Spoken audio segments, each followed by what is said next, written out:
Now, in the 1992 MIT Conference on Alien Abduction, and yes, we're talking about that MIT, they actually had a conference on alien abduction. In that conference, there were a number of scholars who gathered and presented, research papers and talks on the whole issue of alien abduction. Those papers, the proceedings of the entire conference, have been published. Now, the publication is called Alien Discussions. It is a collection, again, as I just noted, of all the papers. But there's one paper in particular in that book that's noteworthy. Gwen L. Dean, her paper on comparisons of abduction accounts with ritual maltreatment is, again, sort of an astonishing read. We're not talking about 3 or 4 points of overlap with or between alien abduction accounts and satanic ritual abuse. It's a few dozen. It's really kind of remarkable, even sort of the clinical medical background to the examinations and whatnot. So when Christians look at this material, they think, well, what else can we think? This must be demonization. Now, you're probably wondering, how big of a deal really is this? How much of a problem is alien abduction syndrome? Well, according to a 1991 Roper poll, this was conducted by Bud Hopkins, who is a very famous abduction researcher, and Ron Westrom, who had a PhD in sociology and taught as a professor. 1.5% of the U.S. population has had, according to their own testimony, an alien abduction experience. Historian David Jacobs puts the number at 2% of the population. Jacobs is a famous but also infamous abduction researcher. He was a historian, taught history at the University of Temple. Lastly, a late professor known as Stuart Appel estimated that the number of alien abductions might be as high as 5 to 6% of the population. Now, Appel was a psychologist by training. Again, he is a very familiar name to those who do UFO research, so he was pretty close to the subject, spent a lot of time in it, and interviewed a lot of people. Now, if you just do the math, let's just go from 1.5% all the way up to 6%. You're talking about 4 to 18 million people in the United States alone, using a total population just to round off of 300 million. That's a lot of people. So the alien abduction syndrome is a lot more significant than we would think. When you actually do the math, the numbers are pretty high. Let's talk about the elements of the abduction narrative. What do alien abductees typically and routinely, repetitively say happens to them in this experience? Well, first there is, of course, the abduction. The abductee is rendered incapable of resisting it by some means, usually unknown, and taken to an alien craft. Second, there's the examination of the abductee. And this is often, as I said before, very invasive and in some cases violent, very sexual in nature. But the examination trauma can extend to psychological issues as well. Third, there are the abductors. Now, there are several varieties of these in abductee testimony. Mostly they are small, gray-skinned beings with large heads, black eyes, small slit mouths, elongated fingers, maybe 3 or 4 fingers. That is a very typical description of who is doing the procedure. Next, there's the messaging. Abductors communicate with the abductees, we are told, telepathically. Abductees are told that they're special, they're chosen to help the aliens, help us, help the whole human race. After the procedure, after the messaging, there is the return. The abductees are returned to Earth, at least, again, that's the way the story is told, occasionally in a different location from where they were allegedly taken, or with new injuries, or disheveled clothing. Sometimes abductees are taken back to the same spot, but other times it's someplace new. Then there is a missing time element. Abductees frequently awake with no memory of the episode, and they often cannot account for the time that has passed during the episode, when they remember being conscious in a particular location, and when they sort of come to or realize where they are. Lastly, there is the aftermath. There's a positive and negative element to this. People who are traumatized with this type of experience often recover the memories later on. So they could be very normal, lead normal lives, be high functioning, and then for some reason they sort of recover or have flashbacks or something like this. They recover remember the experience. Oftentimes when that happens, people will seek out professional help and they get hypnotically regressed and they remember more and more details. Typically, that is a very negative experience. On the positive side, or at least to abductees, this is positive. The experience often becomes something mystical, something spiritual, like a divine encounter. Now, several mental and medical health professionals, again, have studied this phenomenon, devoted really a considerable amount of their careers to it. There's little to no psychological pathology in what they report when they study abductees. In other words, abductees tend to be very normal, just people from every part of life, every profession, every educational level. Very normal. Very, very little pathology is reported when people actually bother to study abductees. Historians, scientists, and theologians have discovered this as well. Again, very normal people who have this amazing, terrifying story to tell. You might imagine that people have proposed answers. What might be the explanation for this set of experiences and this narrative? Well, let's take a look at some possibilities. The second explanation we need to talk about as far as the alien abduction syndrome is demonization. Now, this is the explanation favored by many in the Christian community. There's some pretty obvious reasons for that, and we want to go through them.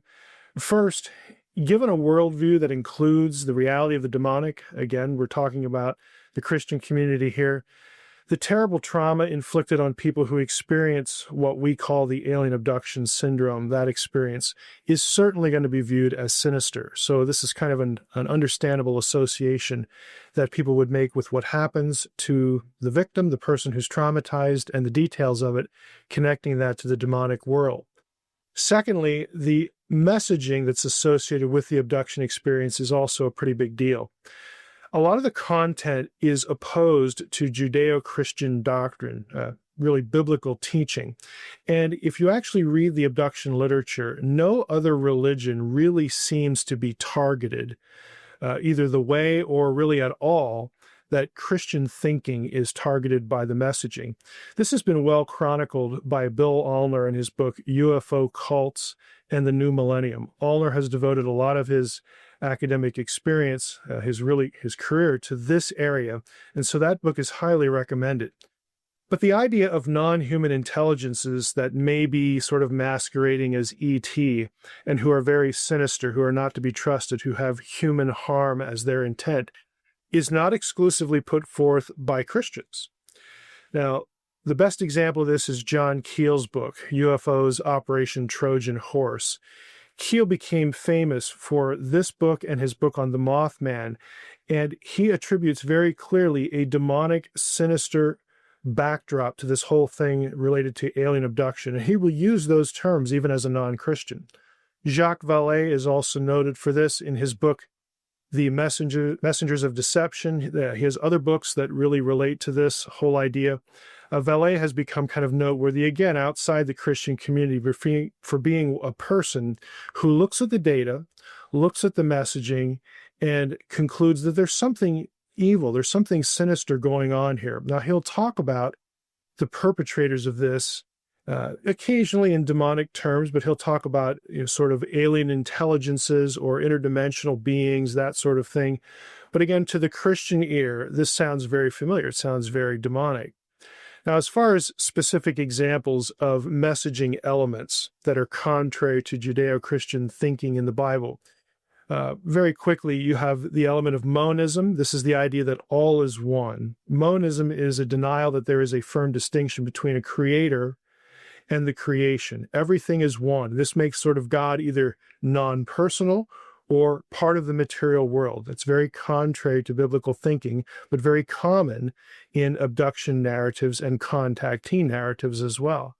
There's a lot of moral relativism that goes into alien messaging. Reincarnation is a big theme. You might be thinking, well, didn't Christians, in years gone by in the early church teach that? They actually did not, and that's a good topic that we'll devote some attention to later in Fringe Pop. But that is not the case. And so for Christians who realize that, who sort of know the history of this discussion, when that element pops into the abduction narrative and the messaging, the flags go up right away. There's also the notion of personal godhood that's involved in alien messaging, that we really, we humans really are God in some sense. We're divine. We have this innate divinity about us. So that's going to be a theological red flag. And along with that, there's an idea of human divinization, that we are sort of on the path to becoming gods, really in sort of a sense that we're going to be beings that, get to live out in space and populate our own worlds and that sort of thing. We're going to be like them. We're going to be like the alien creature that we think is abducting us. Those are all, again, message elements that really drive a lot of people, especially in the Christian community, toward a demonic explanation. But there's actually another reason why the demonization view sort of gets a lot of momentum, and that is if you actually look at the abduction accounts and go through the literature, go through the witness testimony, they have a number of specific points of overlap, especially the sexual elements, with accounts of incubus and succubus in medieval literature. These are demons that allegedly had sexual contact with humans. The compendium for this sort of material in, again, the late Middle Ages, the Renaissance era, is the Malleus Maleficarum, 1487. If you read any of that, you're going to see very obvious points of overlap between what people describe in those experiences and alien abduction. Now, some listeners, their mind would go immediately to Genesis 6:1-4, the sons of God with the daughters of men, that sort of thing. That naturally, again, can be read, that passage can be read as sort of an alien encounter. I'm going to suggest that that isn't the best way to read the passage, but that becomes a component of the demonization view. Now, as far as a good resource for this, Demon Lovers is a book that has sort of collected the academic research into incubus, succubus accounts, also accounts of the, quote, old hag, that are, again, often sexual in nature. But this material has been collected by Stevens in this work, Demon Lovers, and it really goes through a lot of the details. And again, if you read this literature, this is academic literature.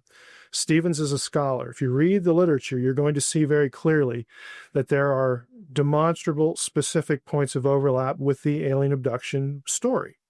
Fourthly, there are also indications that what happens to the abductee in this experience offers a considerable overlap with satanic ritual abuse testimony. Now, in the 1992 MIT Conference on Alien Abduction, and yes, we're talking about that MIT, they actually had a conference on alien abduction. In that conference, there were a number of scholars who gathered and presented, research papers and talks on the whole issue of alien abduction. Those papers, the proceedings of the entire conference, have been published. Now, the publication is called Alien Discussions. It is a collection, again, as I just noted, of all the papers. But there's one paper in particular in that book that's noteworthy. Gwen L. Dean, her paper on comparisons of abduction accounts with ritual maltreatment, is, again, sort of an astonishing read. We're not talking about 3 or 4 points of overlap with or between alien abduction accounts and satanic ritual abuse. It's a few dozen. It's really kind of remarkable, even sort of the clinical medical background to the examinations and whatnot. So when Christians look at this material, they think, well, what else can we think? This must be demonization. Lastly, as far as, again, why this would be a sort of a dominant view within the Christian community, there's the work of CE4 Research Group. This is headed by Joe Jordan. Joe works with abductees, and he has over 50 documented cases where the abduction experience and repetition of the experience, but either involving a person or a person and their extended family, other family members, that the experience has been stopped by appeal to Jesus Christ. So again, when you're a Christian and you come into contact with this topic and you look at the panoply of what's going on, all of these issues, it's very understandable, very easy to gravitate toward the view that this is just nothing more than demonization. Now, we need to evaluate the demonization view just like we evaluated the alien hypothesis. This view has some merit, but with certain qualifications. Now, I personally know Joe Jordan. I know the work of the CE4 Research Group. Joe is a good guy. He's honest. And I have met some of the abductees that he works with, and I can validate their stories about their experiences calling on the name of the Lord to stop the abduction experience. So I know that for a good number of people, again, in his case that he works with, this really works. This helps. This is the solution to the abduction experience. And so in those cases, that really contributes to the notion that we might have a demonization issue here. Nevertheless, the approach, again, the answer, the suggestion has some of the same problems as kind of other things that Christians sort of get involved in with the supernatural, such as deliverance ministry. And that is, it doesn't always work. You would think, why would appealing to Jesus, why would Jesus say no to a particular person and allow an abduction experience to continue? So the fact that it doesn't always work, it's not just like flipping a switch. We pray a prayer and the abduction experience goes away. That also is not true. There are people who, again, have prayed, do this, again, work with Joe. Joe works with them, and other Christians, again, who are really oriented by this approach, and it doesn't always work. So I would suggest to you, well, maybe in the cases where it doesn't always work, maybe the cause is not demonization. Now, I would still say, though, that we need to keep it on the table because we have a supernatural view, at least I do. I'm not a materialist. So I think it's one of several possible explanations. I should add, before we move on to our next possibility, that in relation to Genesis 6:1-4, again, as a biblical scholar, I know that this can be read, this passage about the sons of God can be read to sort of reinforce the demonization view of alien abduction. I don't think that's the right way to read the passage. We don't really have anything specific in terms of excruciating precise detail that matches or aligns with what's going on in an abduction experience. Again, they're not taken anywhere. The women who are in the passage aren't taken to a spaceship. They don't have experiments done on them. There's a lot of disconnections, if you really think about it, between what's going on in Genesis 6:1-4 and how that passage filters down into other passages in biblical theology and the alien abduction experience. So it's not a precise fit. So personally, even though this is on the table for me, I think Genesis 6:1-4 is talking about something altogether different. And lastly, I would say with the demonization view, there are also disconnects with the medieval sources, or at least things that we need to think about. And again, evaluate, because we need to be honest with the data. We can't really assume that medieval folks would be aware of other options. In other words, if you were a person living in the Middle Ages, you had this particular thing happen to you, what else would you think? Well, there isn't really too much else you could think. You're going to go with a demonic presence. Nowadays, there are other explanations that are out there that in many cases do make good sense. So just because we have a correlation with abduction narratives and medieval demonization literature, that really doesn't satisfy completely the sort of answer, the sort of framework we need to really process the alien abduction experience the way it could be. There are other views. There are other cases. So we can't really conclude, even though we have good reason to at least put demonization on the table, we can't conclude that that is the answer. There are other things to think about, and that's what we're going to do as we proceed. If you think back to the abduction experience that we described at the beginning of our episode, that was a textbook example of sleep paralysis. Of course, we added an alien element to it. Now, research into sleep paralysis, especially the most recent research, has made it the leading explanation of alien abduction reports among the majority of people who are interested in this subject. For instance, Ann Cox, in her article Sleep Paralysis and Folklore, estimates that roughly 40% of the population has experienced some sort of paralysis event during sleep. Now, that is a very large number, and so it has some explanatory power just in terms of the numbers. But sleep paralysis actually has a surprisingly high correlation with narrative elements in the alien abduction experience. That might sound a little odd because when we presented the sleep paralysis episode, I noted that for a small percentage of people, they have this added element of the alien. Well, sleep paralysis research actually does account for that. Scholars and researchers have found that when they induce sleep paralysis in a laboratory situation, people actually do see things along with the paralysis event. And some have even used words like alien and extraterrestrials in what they report.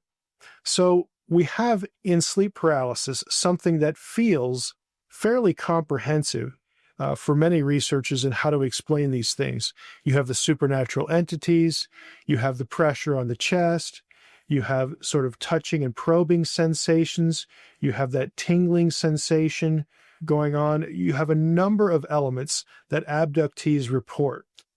Surprisingly as well, you get even more details, a sensation of being lifted off the bed, levitation, that sort of thing. That's important when sleep paralysis sufferers report this, because that would account, in the mind of many researchers, for the sensation of leaving a room, being taken out of the room, being taken off the bed.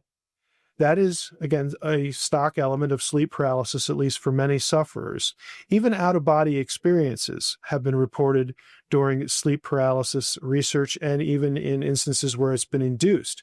So what we have in sleep paralysis in the mind of many is sort of a comprehensive answer to what people might think is an alien abduction, an alien coming into their room and taking them out of the room and doing things to them. You actually can account for the elements with this view, but we need to take a little bit more of a look at it to really see why it's been so attractive recently. Now, I alluded to the fact that the cause of sleep paralysis has been discovered and reproduced in controlled conditions. According to a study published in the Journal of Neuroscience about the identification of the transmitter and receptor mechanisms responsible for REM sleep paralysis. During REM sleep, the CNS, that's the central nervous system, is intensely active, but the skeletal motor system is paradoxically forced into a state of muscle paralysis. The mechanisms that trigger REM sleep paralysis are a matter of intense debate. Here, in this paper, we identify the transmitter and receptor mechanisms that function to silence skeletal muscles during REM sleep. Another article notes that muscle atonia, that is, the loss of muscle tone, is a feature of rapid eye movement REM sleep.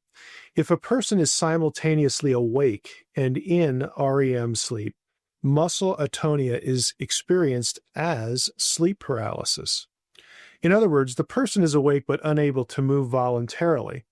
Recent studies now indicate that glycine and another neurotransmitter, gamma-aminobutyric acid, GABA, are simultaneously needed to induce muscle atonia to REM sleep.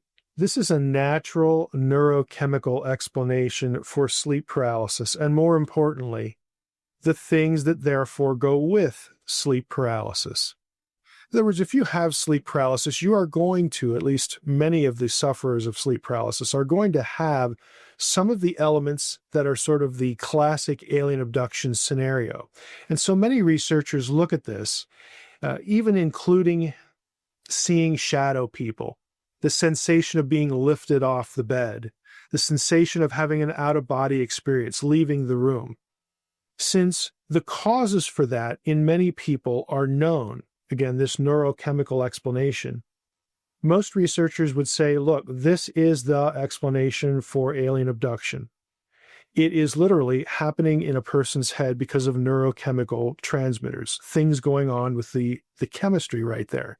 Now, that doesn't minimize the fear, because that's very real. The hallucinations, the sensations that this produces, even if it's entirely a neurochemical solution to this, an answer, it doesn't minimize how people feel about what they experience. And so we shouldn't take work on sleep paralysis, at least those who opt for this explanation, as being sort of a dismissal of the experience. It really isn't. If you read the literature, you find out pretty quickly that the experience itself is taken quite seriously, and people want to find a good explanation for this so that they can tell people, look, this is actually, again, a natural thing that happens in your body.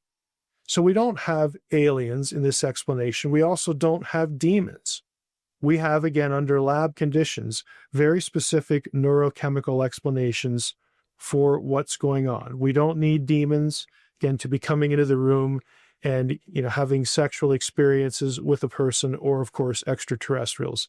So sleep paralysis has become a major contender for how to understand and explain the alien abduction phenomenon.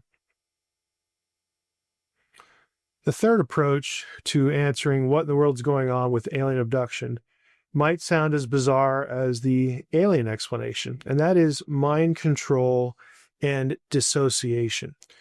Now, what we're talking about here is people who are deliberately traumatized in some way, or we'll use a word like programmed in some way, or given a memory, in this case of an alien abduction, intentionally by someone else. This view really takes us into government programming, for lack of a better term.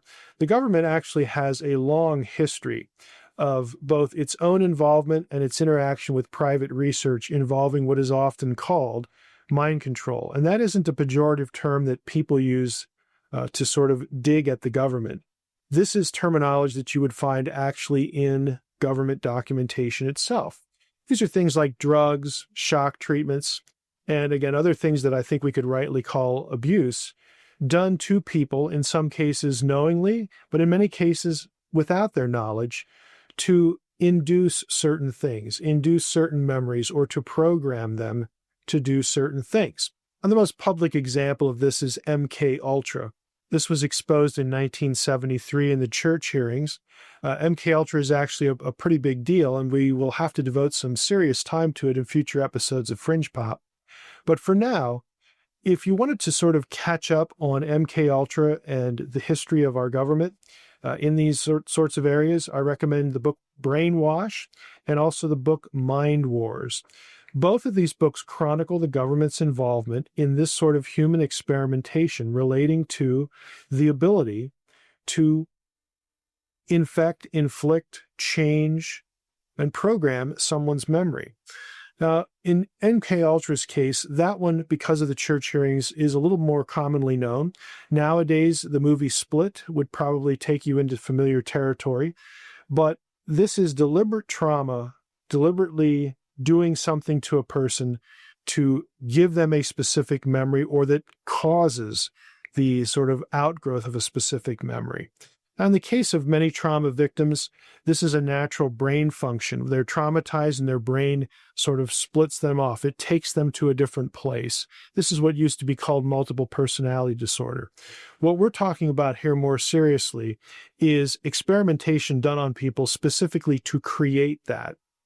And that's what makes it really deeply sinister. It's very possible that in this process, again, just human experimentation, that this was done to certain people and memories of an alien abduction were actually implanted into a person. In other words, it never really happened, but it was given to a person. This work goes well back into the 1950s and on, into even modern day. Now, with respect to modern times, for now, this is on the table in part because not just that MK Ultra is a known phenomenon, but it's also on the table because there are specific researchers in this area that have managed to create, find a correlation between people who were involved in these programs in government. This is actual government documentation, whose names also show up very curiously in alien abduction literature, and in some cases, even testimony of abductees. Now, the fact that that correlation even happens is very suggestive to some people that we might have something deliberate going on here with certain individuals, and for their cases, it would explain their abduction memory. Now, there are a couple important researchers for this particular perspective on what might be the explanation for the alien abduction phenomenon. And the researchers here include one high-profile abductee herself, whose research was once totally focused on the alien hypothesis, but she has since done a 180 on it. She doesn't buy the alien view anymore. The first I'll mention here is Jack Brewer's book again. I mentioned this earlier in the episode. Brewer not only has collected a lot of material on the problems of memory retrieval which is why we mentioned him earlier. But he has also collected a lot of data specifically that connects alien abduction research with mind control programs. Again, people, places, techniques that intersect and appear in the research and also the testimony in both areas. And again, that really can't be a coincidence. The abduction researcher that I mentioned earlier, or alluded to, is Leah Haley. Leah Haley's work is again of special interest because she was an abductee. Her book, Unlocking Alien Closets, more or less tells her story. She has had a long history of defending the alien view. Of course, she herself was one of the victims here, but she has since rejected this idea. Haley has moved to this option: human experimentation, mind control, dissociation, the deliberate implantation of memory. And she actually moves over to that position in her specific case. We're going to deal with Leah Haley very specifically in a later episode of Fringe Pop because her case is very important. And we'll go through the very specific points of correlation that have really moved Leah to reject the alien view and move over to this view. But for now, it's sufficient just to mention her and again remind us that mental health professionals and scholars have found significant points of correlation with all of this.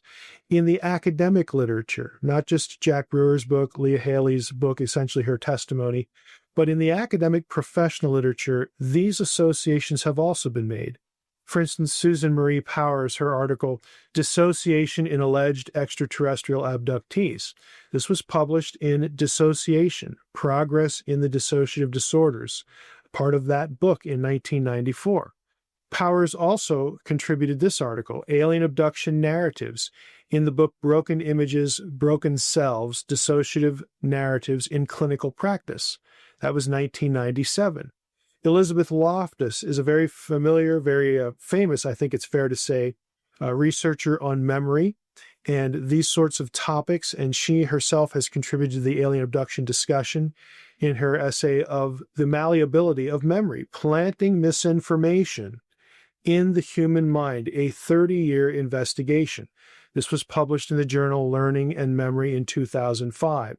Now, this is serious academic research that, I'll admit, this option sounds a little bizarre. Mind control, dissociation, deliberate implantation of memory. But it really needs to be on the table because of the academic research, the time, in Loftus's case, 30 years, that's really been put into this. These correlations do exist, and so this gives us another option besides aliens and demons for what might be going on with some people in relationship to their experience of alien abduction.